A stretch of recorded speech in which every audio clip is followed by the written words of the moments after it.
Hello అండి, అందరికీ నమస్కారం. వెల్కమ్ టు వేద ఎడ్యుకేషనల్ హబ్. ఈరోజు మీలో ఎవరైనా మన ఛానల్ని సబ్స్క్రైబ్ చేసుకోలేనట్లయితే వెంటనే మన ఛానల్ని సబ్స్క్రైబ్ చేయండి.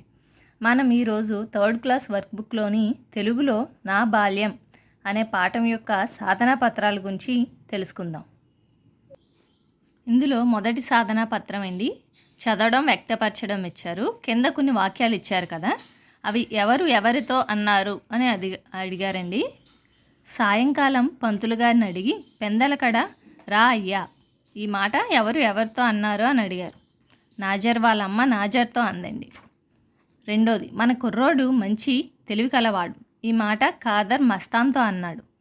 బాగా చదువుకోరా, మంచి గాయకుడివి నటుడవు అవుతావు, ఈ మాట పంతులు గారు నాజర్తో అన్నారండి. రెండోది, పారాగ్రాఫ్ ఇచ్చారండి. తర్వాత క్వశ్చన్స్ ఇచ్చారన్నమాట. పారాగ్రాఫ్ చదివించి క్వశ్చన్లకి సమాధానాలు రాయాలి. ఆట వస్తువులు అవసరం లేకుండా ఆడే ఆట ఏది? ఏ ఆట అండి అది? కబడ్డీ. ఆప్షన్ ఆ. అలాగే 2, 3, 4, 5 ఈ ప్రశ్నలకి జవాబులు కూడా రాశానండి, ఒక్కసారి గమనించండి.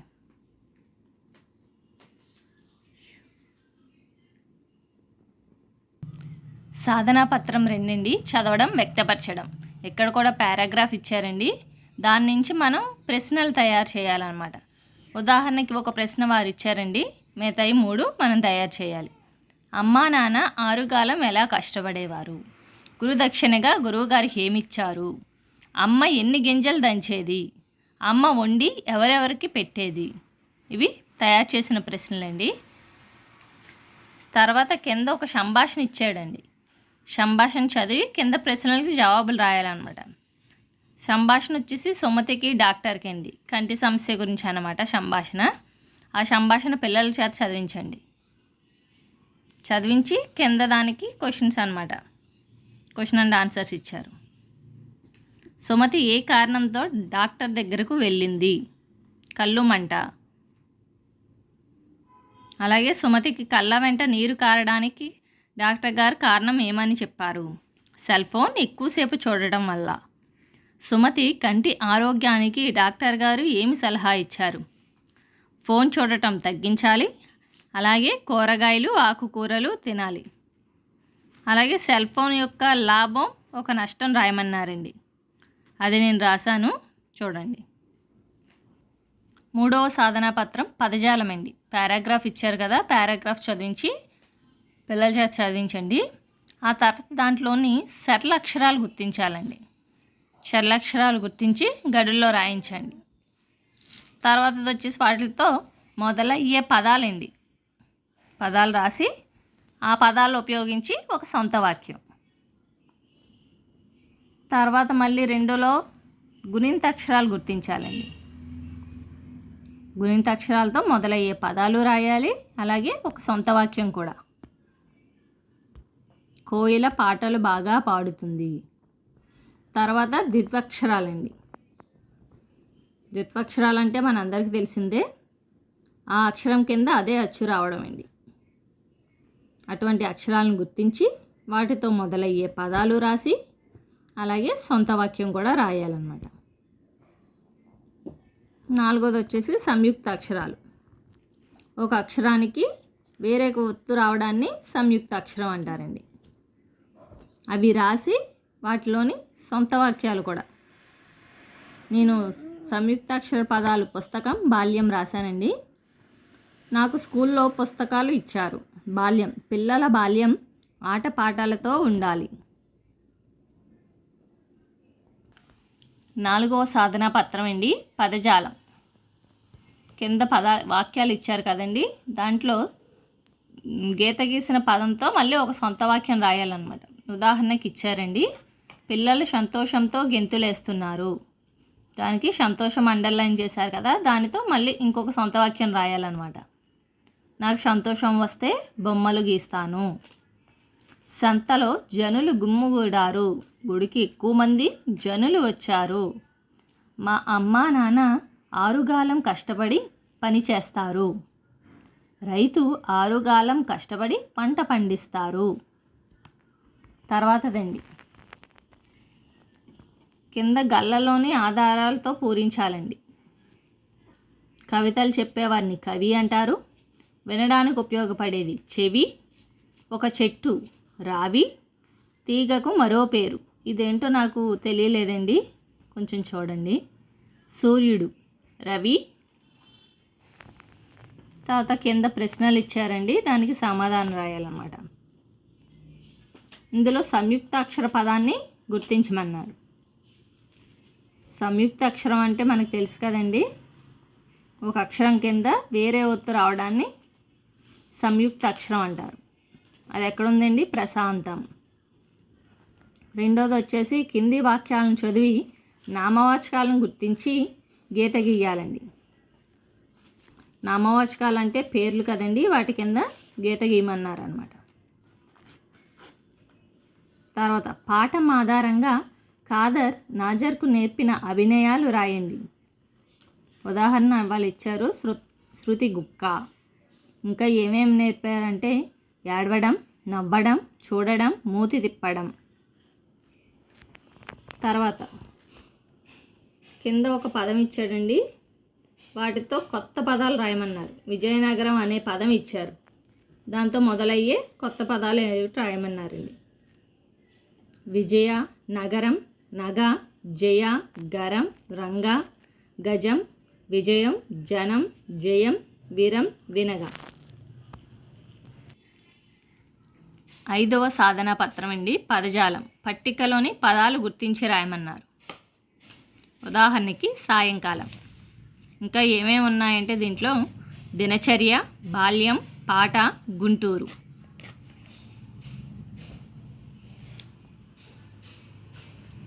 ఇందుట్లో అక్షరాలు తారుమారు చేసి ఇచ్చారండి, వాటిని సరైన వాక్య రాస్తే సరైన పదాలు వస్తాయన్నమాట.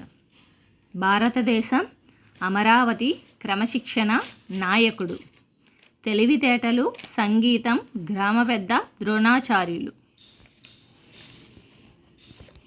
ఇవి భ్రమక పదాలండి, అంటే ఎటువైపు నుంచి చదివినా ఒకేలా వస్తాయి కదా, అటువంటి పదాలు అన్నమాట.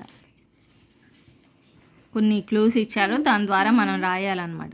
అభినయం, నటన, ఒక రుచి, పులుపు, ఆనందం, సంతసం, తామర, జలజ, వస్త్రం, వలువ, అధికం.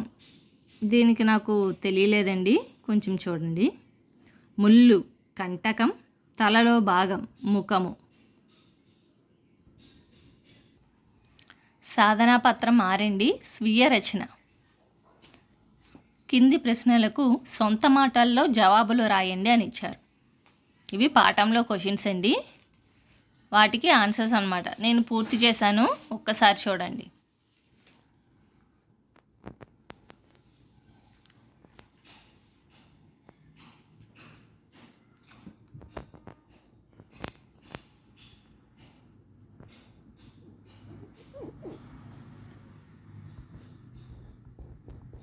మొత్తం 5 ప్రశ్నలు అండి. 5 ప్రశ్నలు కూడా నేను పూర్తి చేశాను. పిల్లల చేత రాయించండి.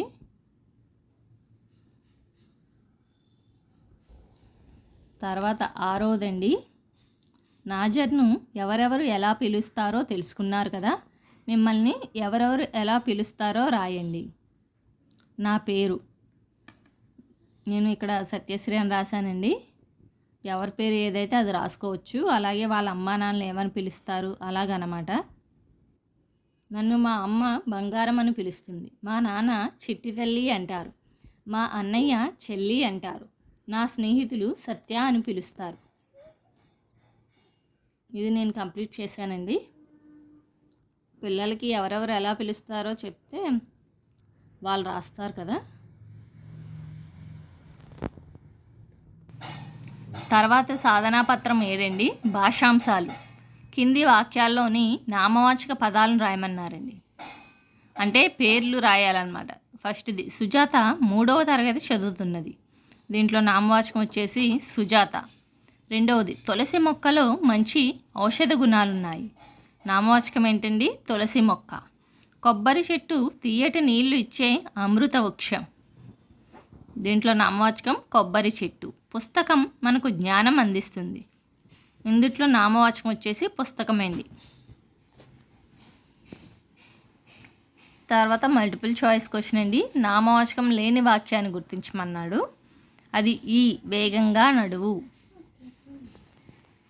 అలాగే కింద బొమ్మ ఇచ్చారు కదా, ఆ బొమ్మ చూసి ఆ చిత్రం చూసి దాంట్లోని నామవాచక పదాలను రాయమన్నారండి.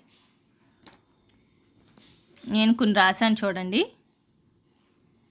ఆవు, కుక్క, కాకి, పిల్లి, మర్రి చెట్టు, ఇల్లు, వంకాయ. అంటే ఈ చిత్రంలో ఉన్న నామవాచక పదాలు ఏమన్నా రాయమన్నారండి. తర్వాత సాధనా పత్రం ఉందండి. సృజనాత్మకత. కింది గేయాన్ని చదవండి, పొడిగించండి.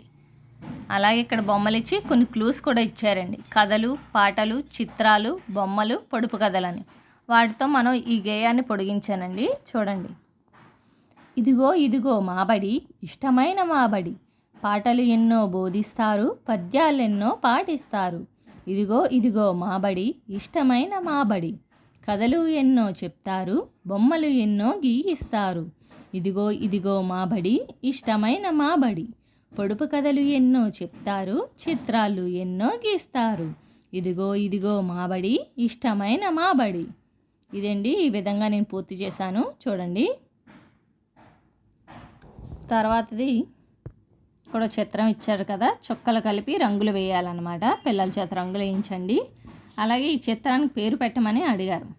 ఇదేం చిత్రం అంటే వేనండి. తర్వాత సాధనా పత్రం నేనేమి నేర్చుకున్నానండి. కింది ఖాళీలను అంత్యపదాల ఆట ద్వారా పూరించండి. అంటే లాస్ట్లో వచ్చే పదంతోనే మళ్ళీ ఇంకో పదం స్టార్ట్ అవ్వాలన్నమాట. అలాగా. పతిదేవుడు, దీంట్లో లాస్ట్ది దేవుడు. ఇప్పుడు మళ్ళీ దాంతో స్టార్ట్ అవ్వాలండి. దేవుడు రథం, రథం గుర్రాలు, గుర్రాల బండి, బండి ఆట, ఆట పాట, పాటల పల్లకి, పల్లకిలో పెళ్లి కూతురు. రెండవదండి నామవాచకం అనగా. నామవాచకం అంటే ఏంటండి? పేర్లను తెలిపేది ఈ అండి.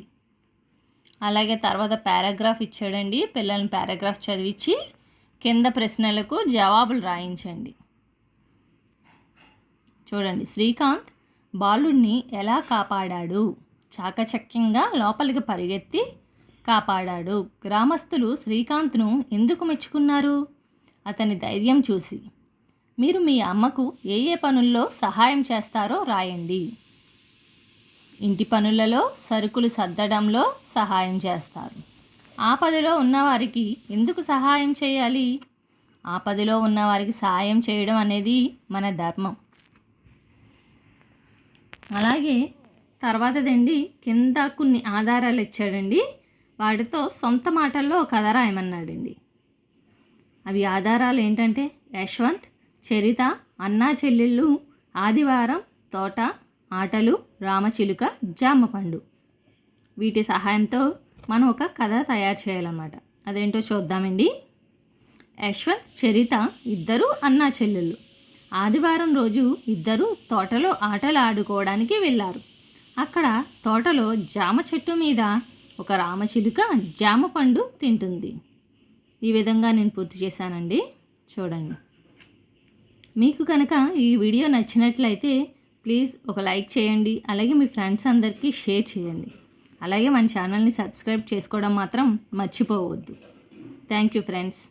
మళ్ళీ ఇంకొక వీడియోలో కలుద్దాం.